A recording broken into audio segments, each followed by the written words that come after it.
As human beings, we are meant to experience the full range of emotions. We're also, I personally believe, meant to understand our greatest potentiality means that I am everything. You are everything.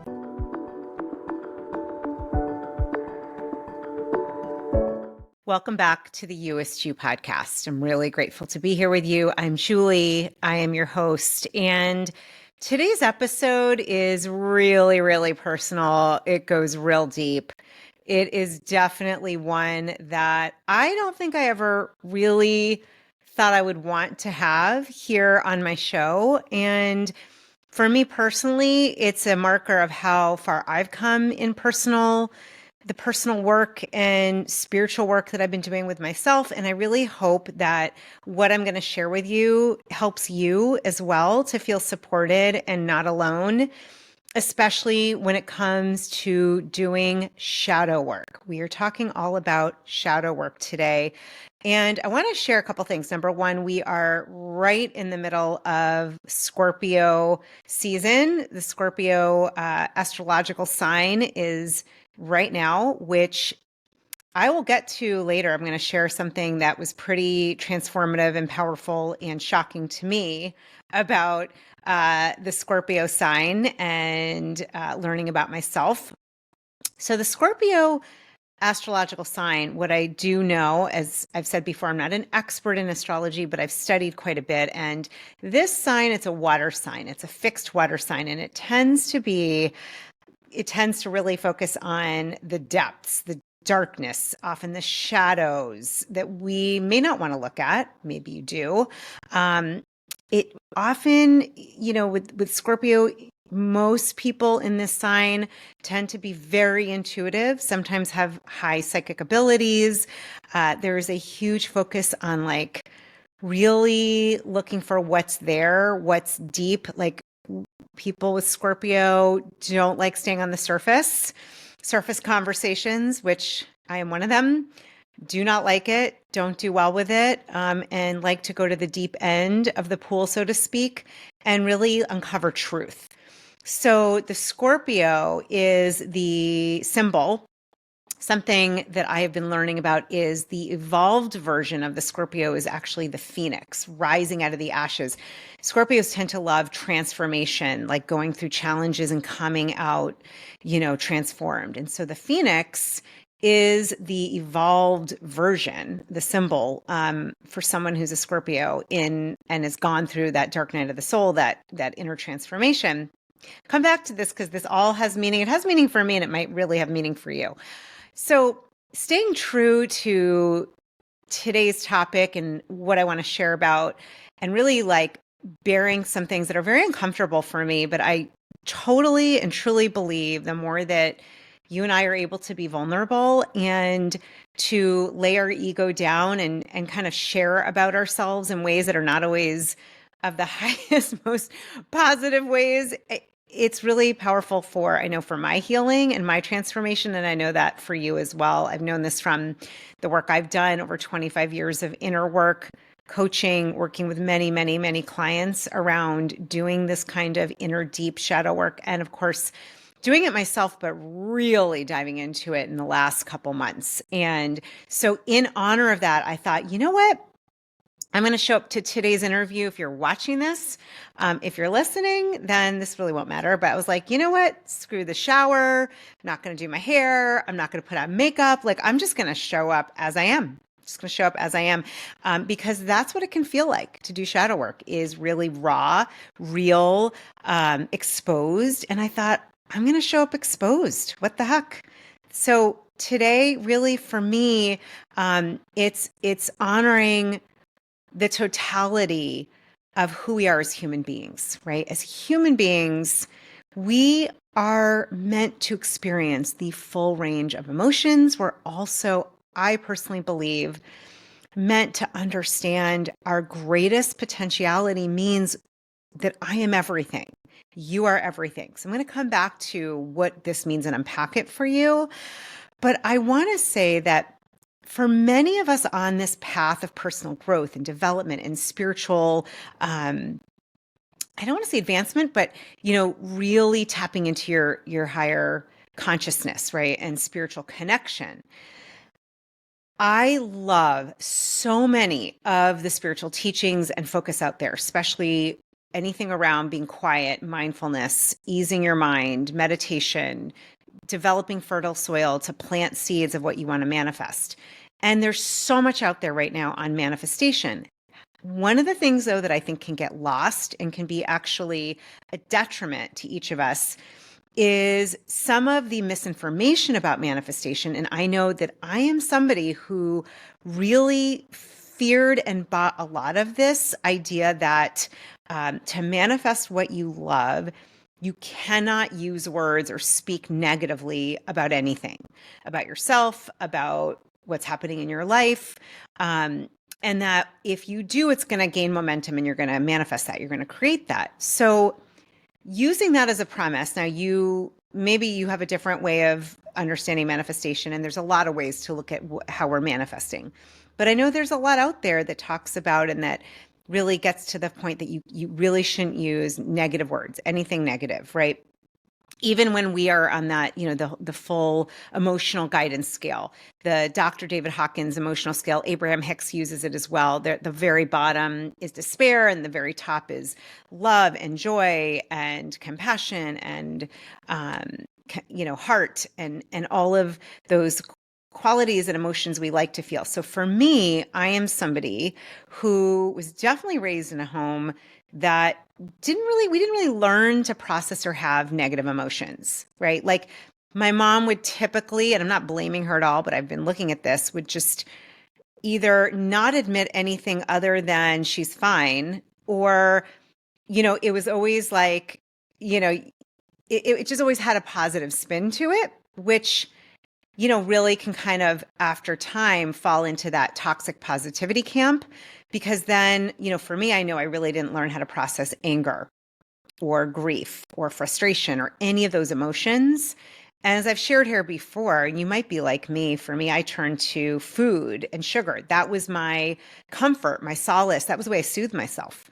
That addiction, and I think that addiction really was me trying to find a way to have these feelings that were so uncomfortable and to not have them because I didn't know what to do with them. So when I would eat and overeat and use sugar and massive amounts of like sugar flour products, it just blocked those feelings. And that for the short period of time felt better until it didn't feel better, because then I had digestion issues and stomach issues. And maybe you're like me, maybe it's been alcohol or drugs or gossip or sex or gambling or money. Like, there's so many different ways we can really choose to block those feelings. And the first thing I want to say to you, if you're a sister or brother and you're struggled with addiction, you're in an addiction right now, you're still struggling, is number one, we've got to be compassionate with ourselves. So everything I'm talking about today, let's set the intention and the foundation of one from compassion and curiosity. So we're going to come from curiosity and compassion, not from condemning or from, I love my C words, or from comparison, right? But from compassion and curiosity. That's very important, because looking at ourselves, I know myself, this has been grueling. This has not been fun, my friend. I mean, for my very close friends and family, I have been in it. It has been really challenging, and you know who you are. I have been reaching out and sending like little SOS heart flares, like, please send me a prayer, send me a hug. I'm really having a hard time. Why? Because these are some of the things I have not wanted to look at. And we're going to talk about that. I'm going to also talk about how do you know what is your shadow work and what isn't? How do you start to actually move through it in a way that feels safe and that feels like it's actually moving the needle and helping you to heal? I am amazed at what has already shifted for me in doing this work. And what I know is, for me, anything that I'm going through, I know I'm not alone. I can't be. And so, my inner guidance said, Julie, you've got to do an episode on this. And then one of my beautiful, dear sister friends, Mary Beth, was like, I was sharing with her over text, hey, I'm going through some really tough shadow work right now. And she said, are you going to do an episode on this? And I said, actually, I am. I'm nervous about it, but I'm going to do it. So this is me, real raw. I mean, I'm always real and raw, but like I really want to get into it and share some things that have made me uncomfortable to see about myself, but to share what's great about that. So shadow work, first of all, the idea is that as human beings, right, as soul incarnating as a human, we all are soul incarnated as human beings.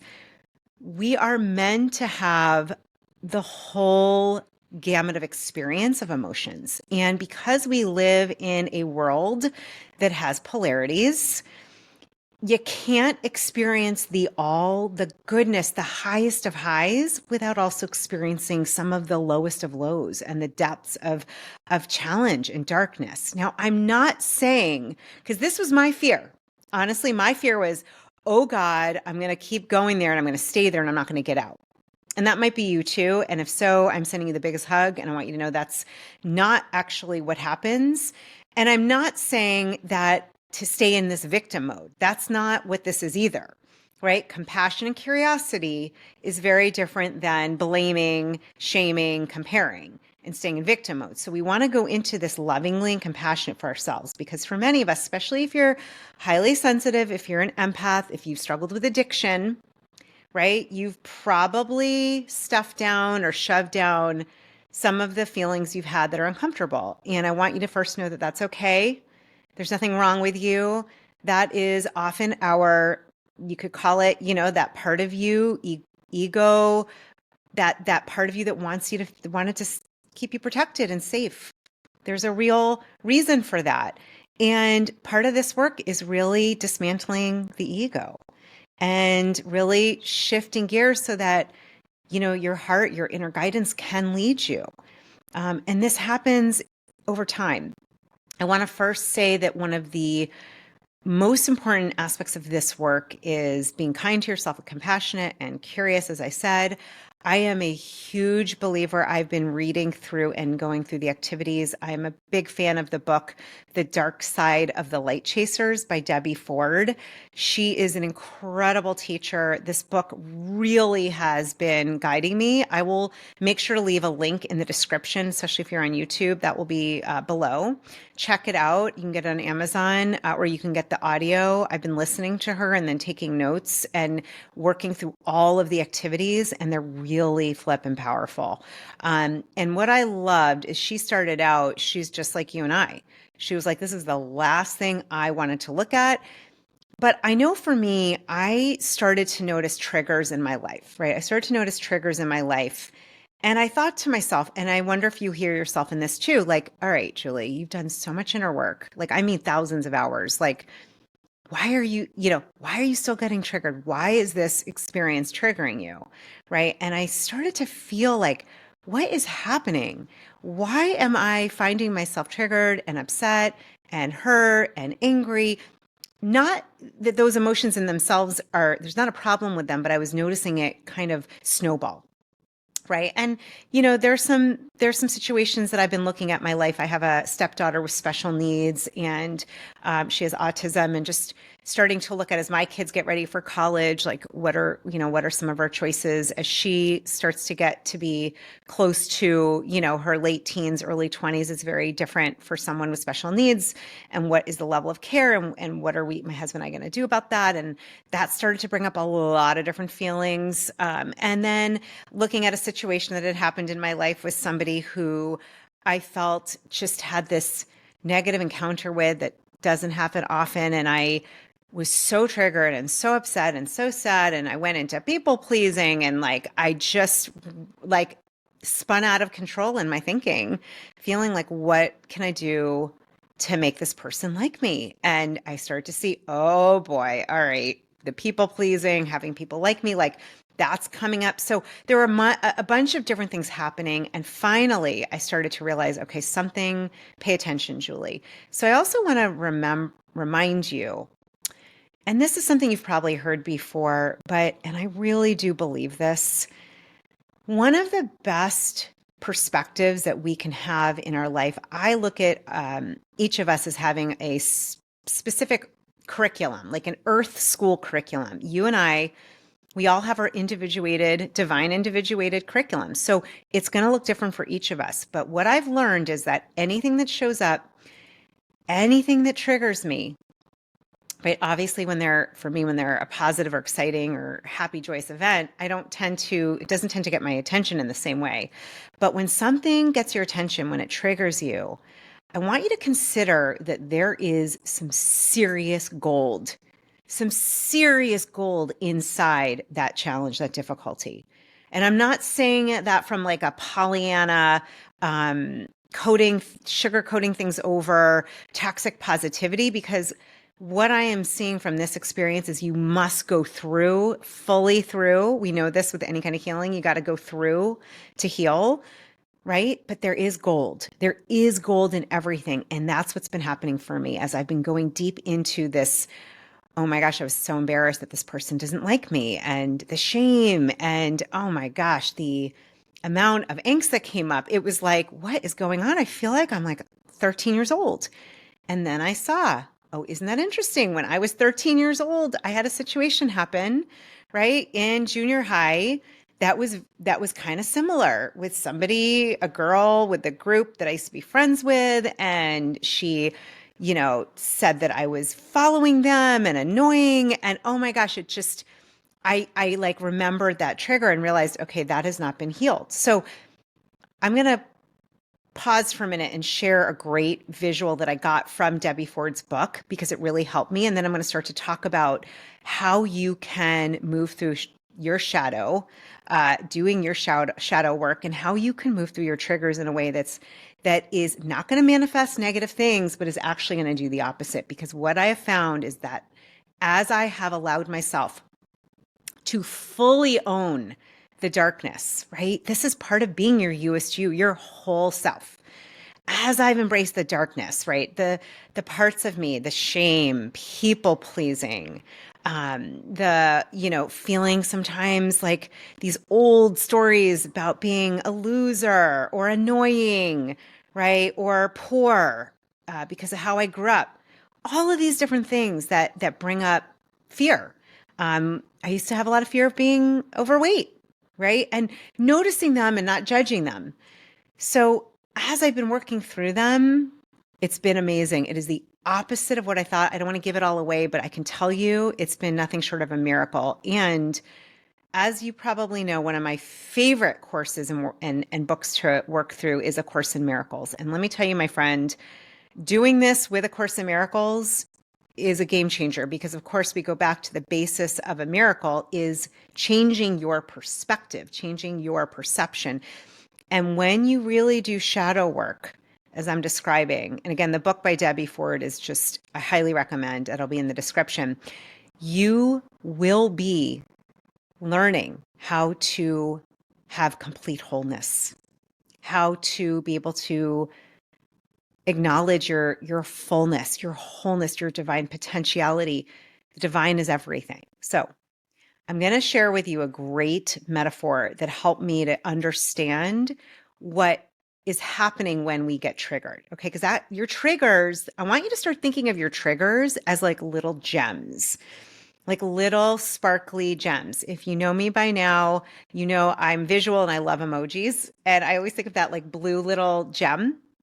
And they're like, your triggers are gems. You may not have figured out what the gem is, but I'm telling you, and I used to hear this and be like, yeah, right, I'm not doing this, but they are. So what Debbie explained, and she talks about how to know these different triggers. She said, you want to think of yourself, right? Your body is having like 100 or so light like outlets all over your body, right? So all of these different outlets are going to be, imagine an outlet, and the areas of your life where you are not triggered, where you have a feeling of alignment, completion, groundedness, the lesson is learned, you feel good, you feel like resilient, and you've moved through something. I want you to imagine those outlets as having the cover plate on them, right? So they have a cover plate over them. Makes me think about when I had little kids and I would like cover them so my kids wouldn't like stick their fingers in the socket. So those areas, right? So that could be things you've worked on. That could be areas that you're empowered around.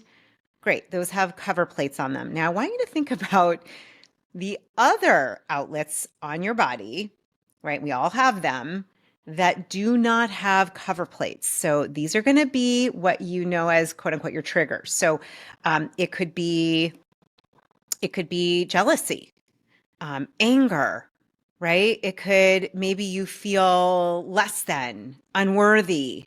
Maybe you have a fear of being unaccepted. Maybe you feel like you're secretive, right? Or a loser. Poverty might be on there. Deception, cheating, like, go through it. There's a huge list. She goes through a huge list. You're going to notice the words that make you feel uncomfortable. The words that make you feel like, ooh, I don't want to be that. Right? And so those words, I want you to think of those things, right, as being a light switch outlet, an outlet that is not covered. And what happens is when we're around other people, right, understanding that others are going to reflect, the outer always reflects our inner state. So if you have somebody, right, who maybe you have jealousy and they're doing something that you really want to be doing, they're going to plug into you. And that is when you're going to get that charge, that negative, that feeling, that uncomfortable charge. Now, once you have worked through and done shadow work around jealousy, let's say, what will happen is you will create a natural cover plate over the outlet, and then someone else comes by the next time and there's no charge.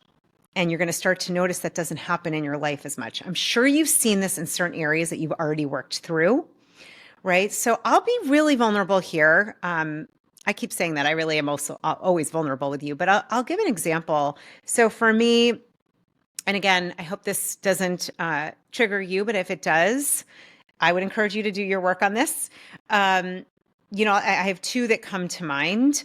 I know with this experience when I was 13 years old, I really felt like what this girl, Mara, had said was, Julie, like, you're annoying and you're a loser. And then I also, grew up with a father who had PTSD as a Vietnam veteran and a lot of undiagnosed mental health issues. So loving, but also internally and being really highly intuitive and being able to feel him. I knew he felt like a loser, even though to me he wasn't.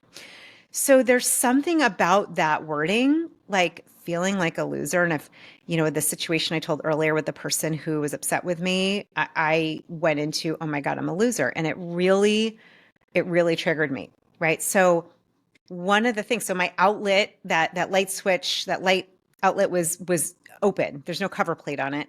So there are many exercises in this book, but one of the exercises has you look at the words that are a trigger. So loser is one of them. And you might be listening and you've been with me this whole 7 years of my podcast. You might be like, what are you talking about? But again, it's not what we show on the outside, right? These are going to all be, and I hope for you really dig in and you make a list. What are those areas that I'm still triggered? And I she has you look at the trigger, and then you look at what might be the gift of that trigger, right? And what does that, like, what's needed there? Now, let me back up. Before we even did that, we looked at what are called subpersonalities. You create an alter identity, like an identity for these different aspects. So to make it kind of fun, and this actually reminds me a little bit, if you ever listen to my episode with Dr. Jill Bolte Taylor, talks about whole brain living, we name the 4 characters of our brain, right? The left thinking in emotional tissue, the right thinking in emotional tissue.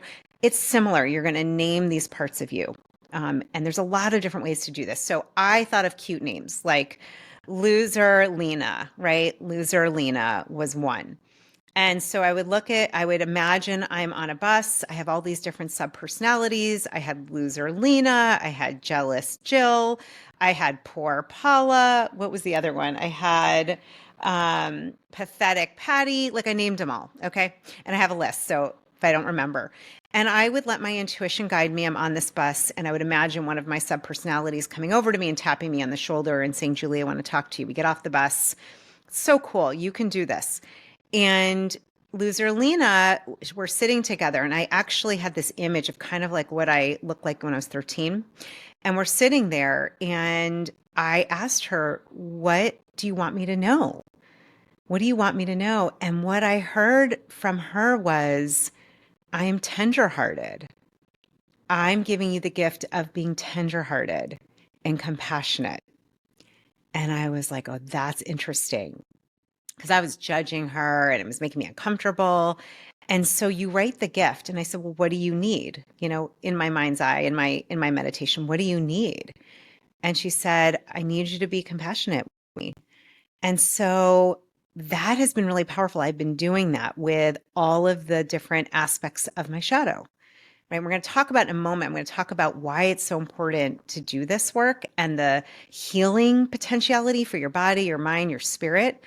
But I can tell you the next part was really almost the hardest. I actually, this weekend, I saved most of my Saturday to do this. And it was so grueling, and I was crying and I was uncomfortable, but it's really powerful. So what you're going to do is, once you get these qualities, these triggers, and you dig deeper and you start to ask, who are you? What do you need? What's your gift? Right? Then there's the taking it on and owning it. Now, this is the part I have been avoiding for as long as I can imagine, because partly of what I had thought with manifestation. Like, I don't want to manifest being a loser or whatever it was. And it doesn't have to make sense to anybody else. It just has to make sense to you, right?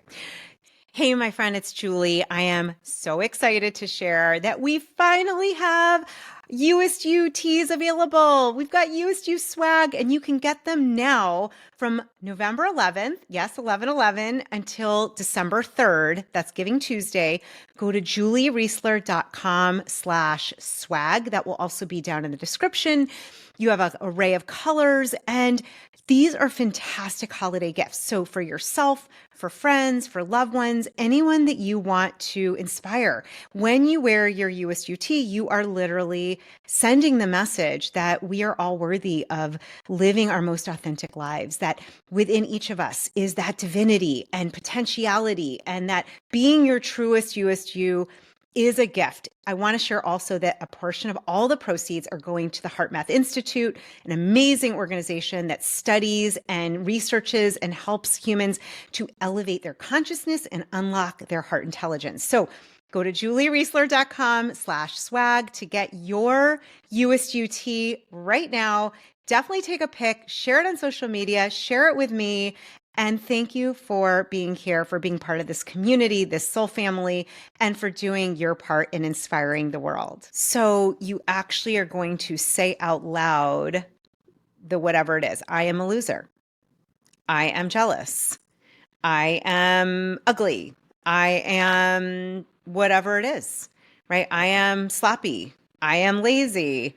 I am cheap, like whatever it is, right? And you're going to get down there. I am deceitful. Like, you're going to go through and say it over and over again. And even better, if you can find someone you adore, you love, that loves you, ask them to say it back to you. Now, I know what I'm saying is going to be, your ego and your brain are going to be like, no, no, no, no, no, Julie, I don't want to do that. I mean, at least that's how I reacted. Like, you got to be kidding. This is the last thing I'm going to do. I am not putting out into the ethers and atmosphere these things that I am. But this is the crazy thing. It works the opposite way.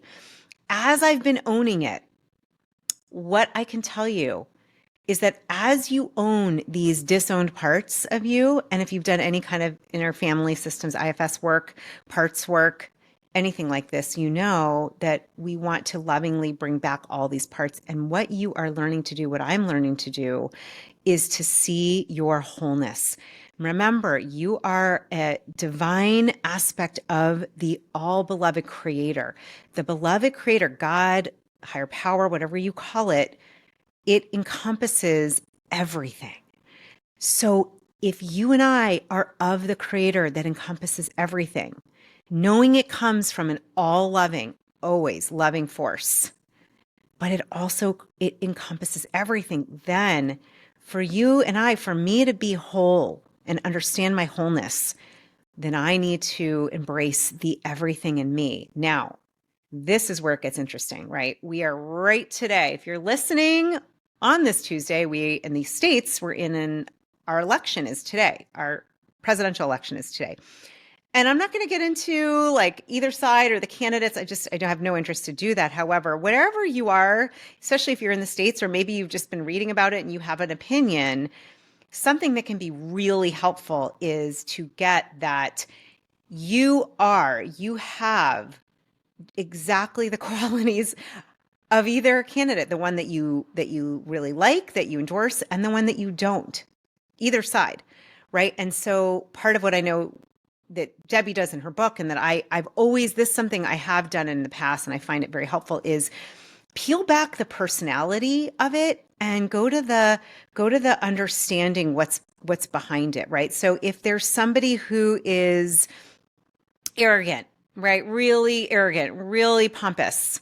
Well, let's go beneath that. Perhaps that person, was neglected or was shamed or was brought up in a way that was really, really challenging and was made to feel small, right? And so you're going to pull those aspects out of what would make someone pompous or arrogant, right? Or whatever the qualities are that you see. And this can go for I'm talking people in our history that have done atrocious things, murdering, killing. You look, and I know this is going to be like, no, I don't want to do this, but I'm telling you, perhaps if if you were raised in a family or by somebody who, abused you, hated you, told you that you were nothing, ridiculed you, you might turn out arrogant, pompous. You might turn out as somebody who would consider killing. I'm not saying it's right at all. I'm not going there. I'm not saying that at all. But I'm saying we want to understand, have compassion, and then see how that could be me too. That could be you too. That could be me. I could be and have been probably arrogant and pompous. I could be, I could see that. If I came from this experience or this trauma, I could be, deceitful or acting in a way that's mean or whatever it is.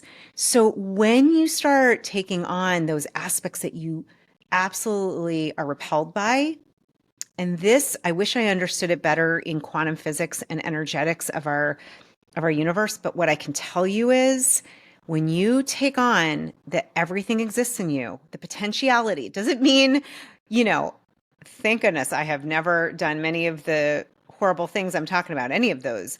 But I certainly can see where I've been arrogant or a know-it-all, or I've maybe been rageful or mean, and I'm going to own that and own that I have the potentiality for all of it because I'm part of the all. When you see that you have the potentiality for everything and you own it, and that could be by saying like, I am arrogant, whatever it is, you say it over and over again, you take it on, not condemning yourself, right? We said that earlier, with compassion, with curiosity. When you start to take on that you have all of it, then my friend, that is when there's wholeness. And from that, everything that you are, you can actually create from nothing. You can create from freedom, from choice, and say, you know what?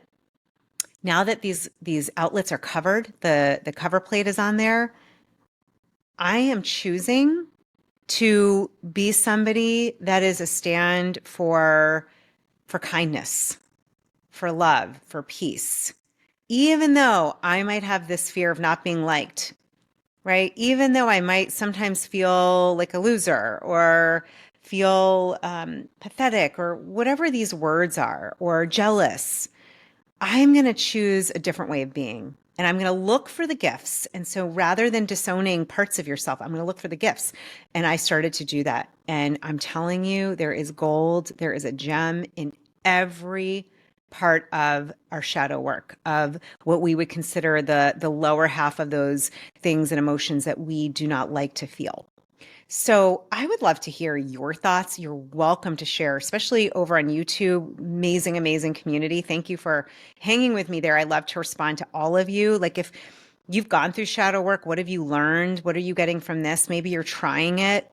how do you feel? What have you noticed? Like, would love to hear your questions, your comments, your thoughts. It's a really loving, supportive community over there, and I would love to hear what your experience has been because it's been so powerful for me. So coming back to this wholeness, right? I really believe at the greater level, all of us are here to remember our wholeness, our potentiality, our divinity.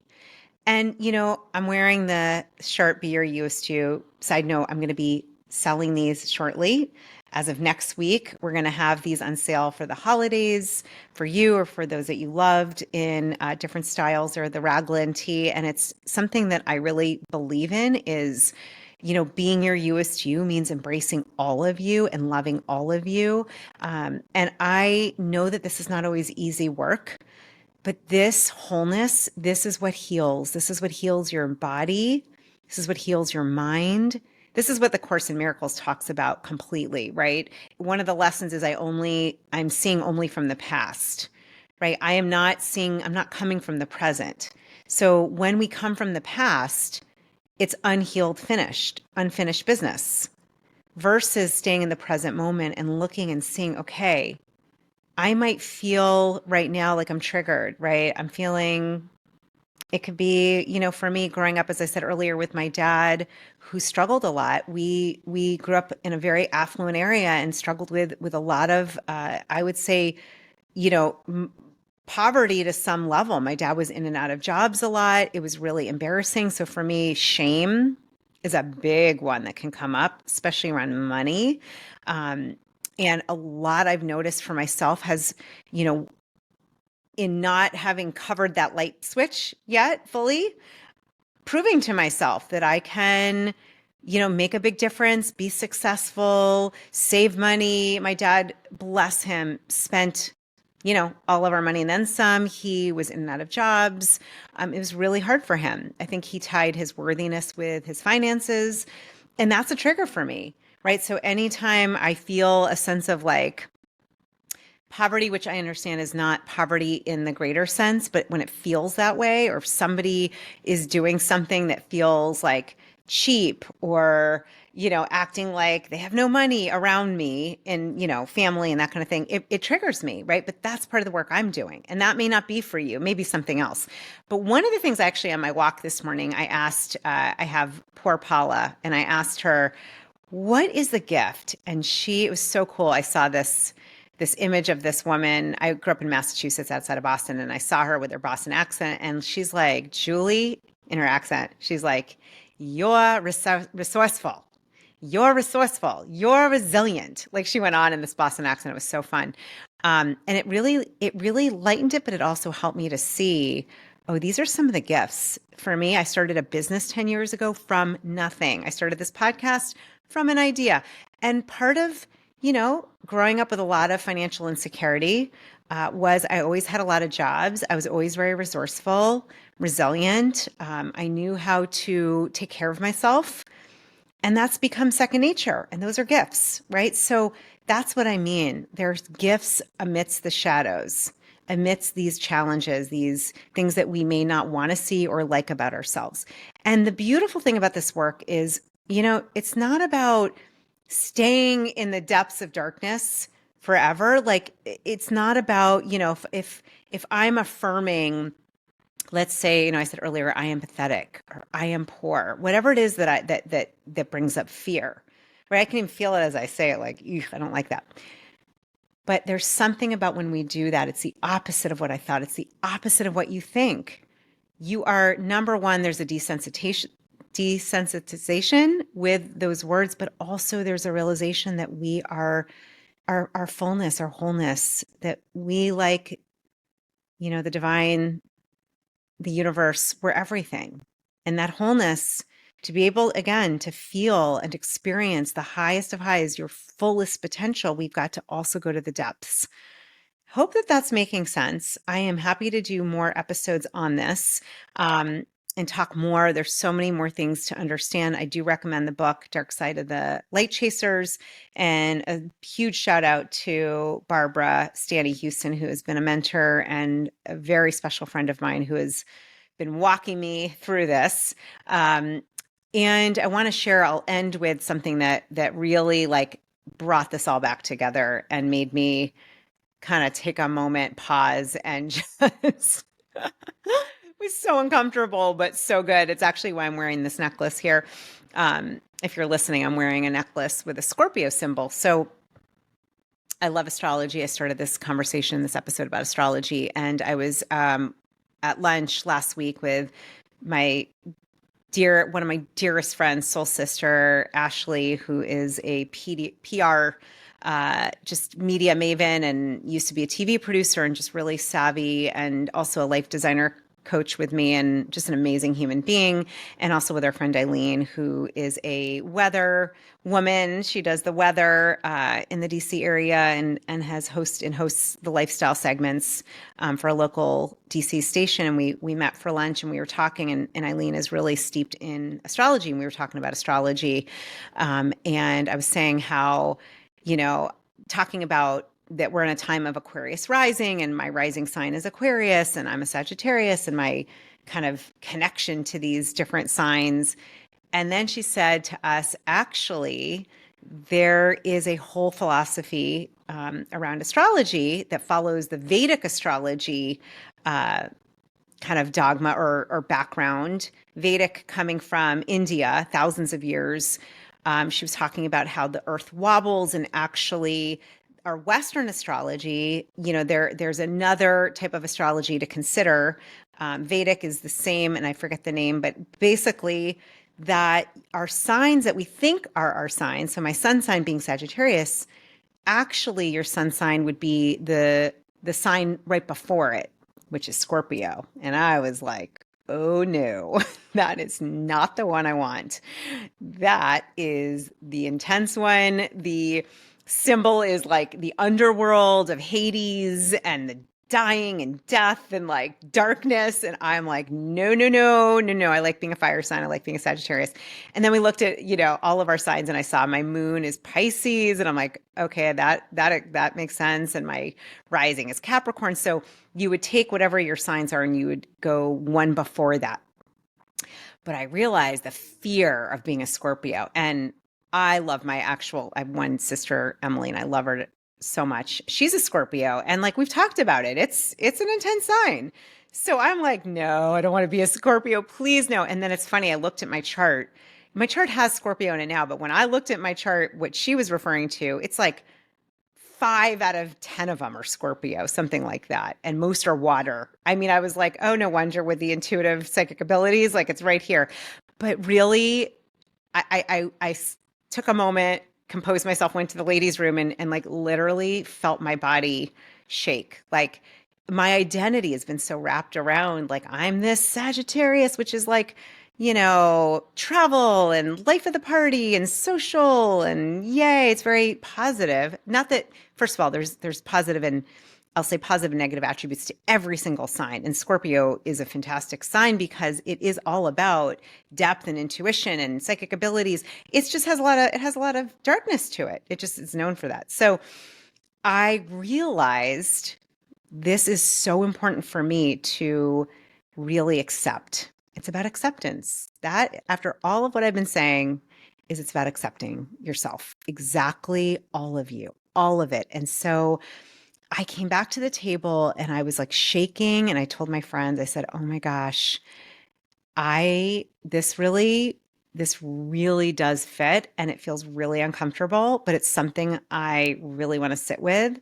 And my friend Ashley's like, you've always kind of like negated any of your Scorpio in your chart. She said, I think there's something here. And so me being visual, and I like to have items that I can look at and see that really represent what I'm working on. And so I've had Satya Jewelers. I've had the owner, Satya, of her beautiful jewelry line on this podcast. And I went there because I know she has beautiful necklaces and charms with, your astrology signs. And I said, all right, even if it is that I'm still Sagittarius in some worlds, I have a lot of Scorpio. And in Vedic astrology, I'm a Scorpio. And I said, I am going to buy a necklace. And it was so cool because the Scorpio one was on sale, which was like Such a great little wink from the universe. I bought it. I have been wearing it. I'm wearing it today. But the coolest thing is that I didn't even realize this, but you might have noticed, maybe not. But I also have a big pendant that's a phoenix, and I've always been very, very tuned into the phoenix. And I learned that that evolved version of Scorpio, meaning that like transformative aspect, is the phoenix rising. So I've already been wearing it without knowing it. So, needless to say, this has been powerful for me. I'm saying powerful AF, my friends. Like, this work is no joke. But I'm going to tell you right now, if you've been avoiding looking at some of those shadows, the darkness, so to speak, the parts of you that you're ashamed of, if you feel shame or like, ew, no, I want to cover my eyes, or I don't want that, or any of those feelings like trigger, please, I just invite you to actually pray for the willingness to be open-hearted, to be compassionate and curious, and to actually do the work, because I'm telling you, and I'm just in the midst of it, but life is so much more in color. I am feeling like more grounded than I've ever felt.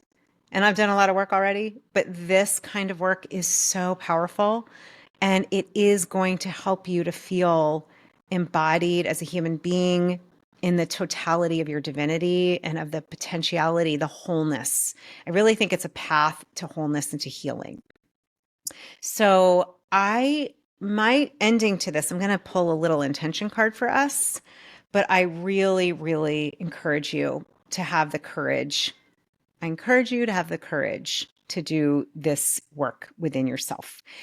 If I can be a support in any way, I was trained with Teal Swan, who, as you know, was recently on doing the completion process, or I would find somebody, a coach or somebody who can do shadow work with you, or you could get Debbie Ford's book, which again, I'll have down in the description, and work through it yourself. But no matter what you do it. Give yourself the gift. I promise you, the gold is in there. And what you will start to feel is that the gold is you, that you are the gold, that your You-est You is a wholeness. It's everything.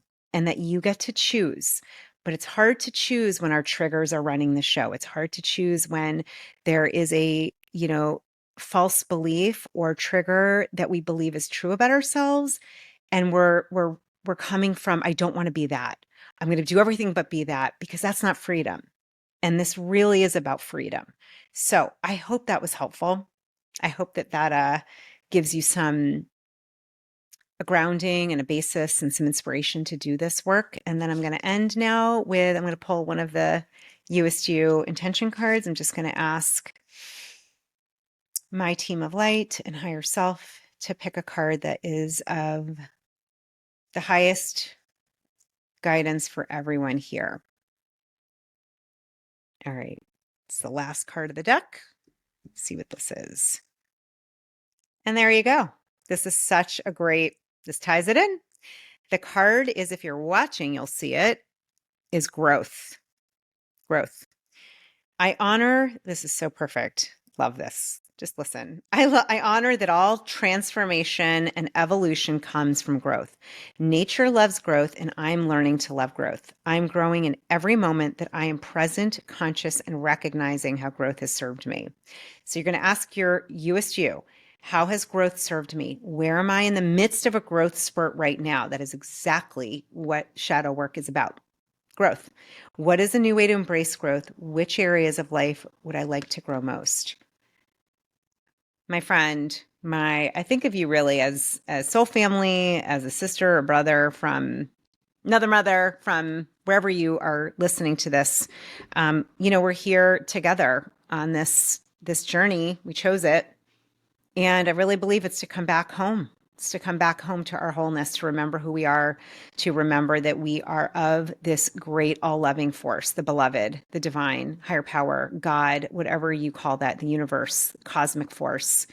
And in that knowingness, may you remember and have the courage and the open-mindedness and open-heartedness to dare to embrace all of it.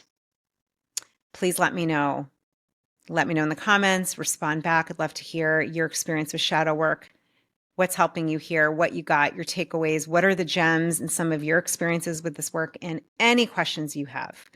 And always from my heart to yours, sending you so much love. So grateful to be here with you. Thank you. Thank you for tuning in. I know that your time is precious and is a gift, and I honor that. I honor you. And I do know that together we do have the ability to really embrace a whole new level of consciousness, of wholeness, of love, of totality, of all of it.